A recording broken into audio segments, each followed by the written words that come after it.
여러분, 오늘 여러분들께서 이 자리에 왜 모이셨습니까?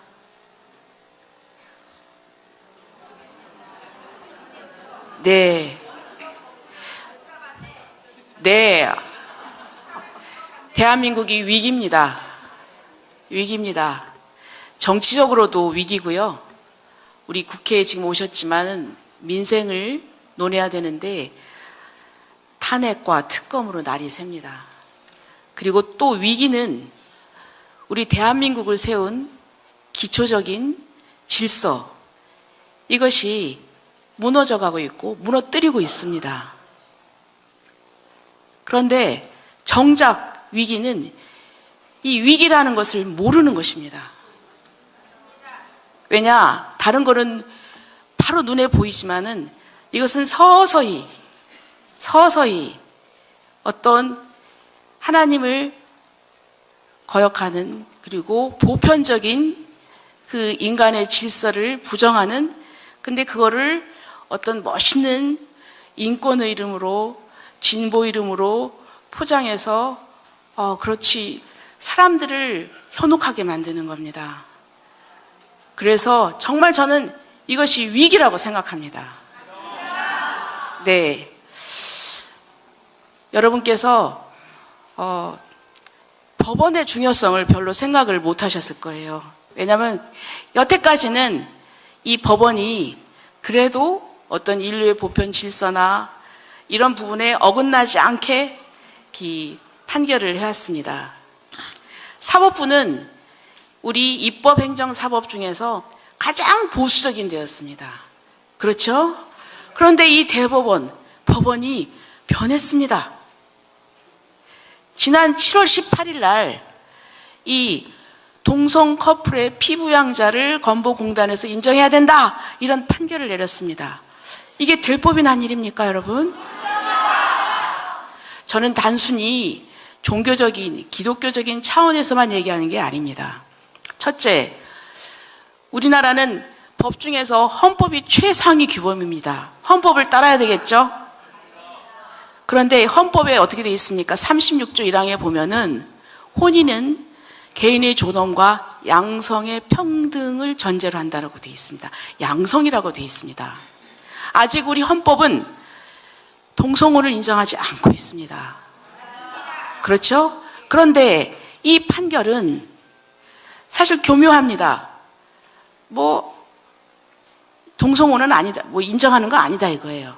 그렇지만 사실혼 배우자, 동성혼 배우자 다를 게 뭐가 있냐? 그러니 이건 차별이다. 그러니 인정하는 건 아니다. 이렇게 하지만 그거는 속임수입니다. 이 판결이 나오면 그 다음에 당장 나오는 게 생활동반자 관계법이 나옵니다. 그리고 서구 유럽의 동성혼이 합법으로 통과된 그 이전에는 반드시 이 생활동반자 관계법이 통과가 됐습니다. 여러분, 지금 위험하고 위기 순간이라는 것을 꼭 기억하셔야 됩니다.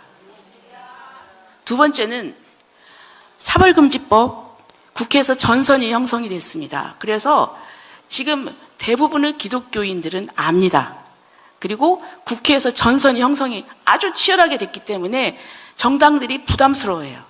그래서 이 부분은 어느 정도 공감대가 형성이 됐습니다. 이거는 정말 좀 무거운 주제고 힘든 주제다. 그리고 그렇게 되기까지 목사님들이 굉장히 노력을 하셨습니다. 각 찬성의 의견을 가진 국회의원들을 찾아가서 목사님들이 그 교회의 담임 목사님이나 그 지역의 기독교연합회 회장하고 같이 모시고 가서 그리고 얘기를 분명히 했습니다. 그러니까 우리 일반인들이 만나자 그러면 국회의원들이 시간을 못 냅니다. 그런데 당장 그 담임 목사님과 그 지역의 연합회 회장님 간다 그러면 금방 시간을 내줍니다. 그래서 설득을 했어요. 그래서 이 기독교계 교회의 힘이 굉장히 큽니다. 그래서 어느 정도 많이 돌려놨어요. 그런데 문제는 법원입니다. 법원은, 사법부는 입법에서 만든 그 법을 적용을 합니다. 만약에 법이 없으면 못하는 거죠. 그런데 이 사법부가 법이 없다고 해서 자기들이 먼저 나가서 입법과 똑같은 작용을 하는 판결을 하는 겁니다. 우리가 이걸 사법적 입법이라고 하는데 과연 이것이 사법부의 본래 임무에 맞느냐. 국회는 국민들이 국회의원을 뽑습니다. 그래서 그 국회의원들이 국민이 위임한 입법권을 가지고 법을 만들어요. 그러니까 이 정당성이 있습니다. 국회가 왜 법을 만드느냐? 투표해서 대의민주주의이기 때문에. 그러면 법원은 우리가 입법권을 준 적이 없습니다. 그렇죠? 그런데 사법이 공백이라고 해가지고 입법이 공백이라고 해서 입법과 똑같은 그런 판결을 하는 겁니다. 이것을 사법적 입법이라고 하는데 그것은 삼권 분립에 맞지 않고 국민들이 판사 뽑지도 않았습니다. 그렇죠? 그렇기 때문에 판사는 어떻게 뽑느냐? 사법시험 합격하고 변호사 시험 합격해서 하다가 판사로 임용이 되고 대법원장 임명합니다. 임기가 10년입니다. 헌법과 법률과 양심에서 판결합니다. 누구도 어떻게 간섭을 할 수가 없어요. 그런데 이거를 그래서 우리가 판사들이 이 부분을 정확하게 알아야 된다. 이렇게 생각을 합니다. 그래서 저는 대한민국이 차별금지법을 막아내는 지금 버티고 있는 유일한 국가입니다. 그래서 여러분들 정말 기도가 많이 필요하고요. 그리고 또 저는 오늘 이 규탄대회가 그 판결의 문제점을 정확하게 짚고 그리고 앞으로 사법부가 절대 이런 판결을 하면 안 된다.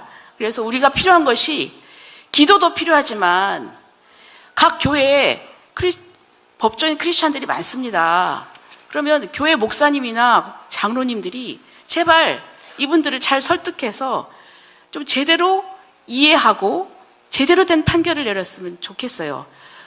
호세아서에 이 백성이 지식이 없음으로 망한다고 했거든요. 그래서 분명히 우리가 단순한 어떤 종교적인 신앙의 관점에서 그저 우리가 억지를 부리는 게 아니라 이것이 법 논리적으로 문제가 있다는 것을 충분히 우리가 얘기를 할 수가 있습니다. 오늘 분명히 이제 그 지점을 말씀을 드릴 것이고요. 그리고 그럼에도 불구하고 이 세력이 점점 우리 세력보다 더 아주 홍보도 잘하고 아주 이 부분에서는 전략적으로 접근을 합니다. 그래서 우리도 또 지혜롭게 이 부분을 잘 대처해서 하나님께서 원하시는 그런 대한민국을 세워나가야 된다고 생각합니다. 네.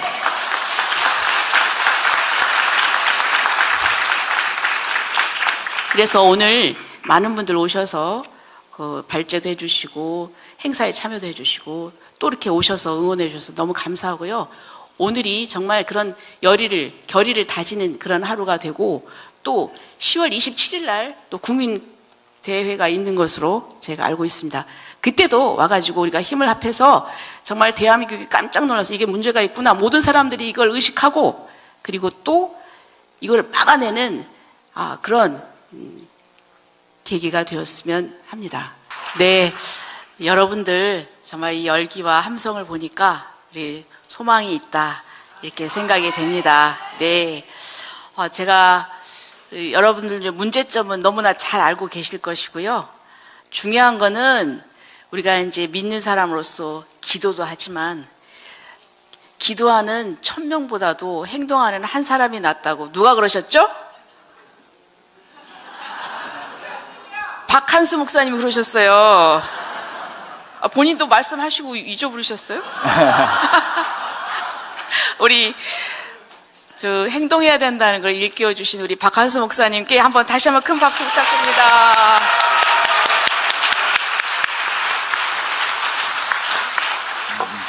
네, 저는 오늘 계기로 우리가 더 단합하고 더 큰 걸음을 내딛기를 바라고 한 가지 좀 부탁드리고 싶은 게 있습니다. 이 모든 상황이 정치하고 관련이 돼 있습니다.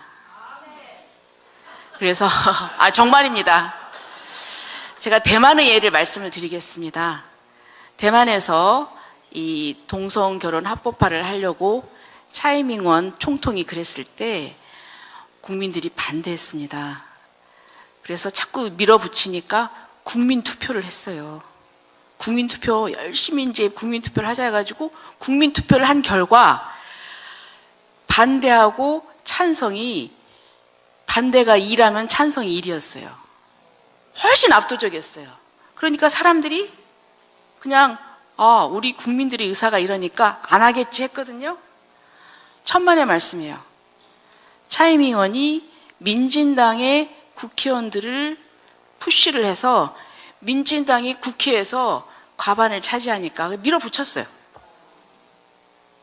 국민 의사하고 반대로 이 총통이 우리나라 대통령하고 똑같잖아요. 그래서 딱 밀어붙이니까 통과가 됐습니다. 대만은 지금 동성혼이 합법화됐어요. 모든 국민들이 반대함에도 불구하고.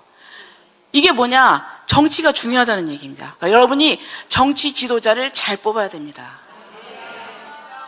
정치 지도자의 그 생각이 무언가, 공약이 무언가 분명하게 짚고 넘어가야 됩니다. 두 번째는 아까 우리가 민법 개정안을 내자 혼인의 남자 여자의 결합이다 이렇게 분명하게 못을 박자 그렇게 하셨거든요. 좋은 방법입니다. 그런데 지금 우리가 국민의힘은 거기에 찬성합니다. 그러나 그런 안을 내면은 이게 통과될 수 있을까요? 다수당이 아니기 때문에. 그래서 우리가 하나님의 창조 질서를 유지하기 위해서 기도도 해야 되지만 정치를 보셔야 돼요. 정치 상황을, 국회를 보셔야 되고, 그러면 우리 하나님을 경외하고 이 보편적인 그 인권의 질서를 이해하고 그것을 실현할 수 있는 그런 정치인들이 국회에 많이 들어오고 그게 다수가 되어야 우리의 이 소망이 이루어집니다. 네, 그래서 이제 그런 부분을 인식을 하시고, 그리고 또 앞으로 또 우리 또 넘어야 될 산이 많습니다. 분명히 생활관계 동반자법 들어올 것이고, 뭐 여러 가지 그 도전이 이제 많이 일어날 것입니다. 그러면 여러분께서 기도도 해주시고요. 그리고 또 이런 부분에서 정치에 대해서 관심 가져주시고, 그리고 또 우리 복음법률가에 이제 활동을 하는데 아까 주요세 목사님이 정말 중요한 말씀 하셨어요. 거기에 후원도 필요하고, 그래서 그것을 모아나가서 앞으로 정말 대한민국이 차별금지법을 완벽하게 막아내서 세계 만방에 예수 그리스도의 복음을 증거하고 전파하는 제사장 국가가 되기를 기도합니다. 감사합니다. 감사합니다.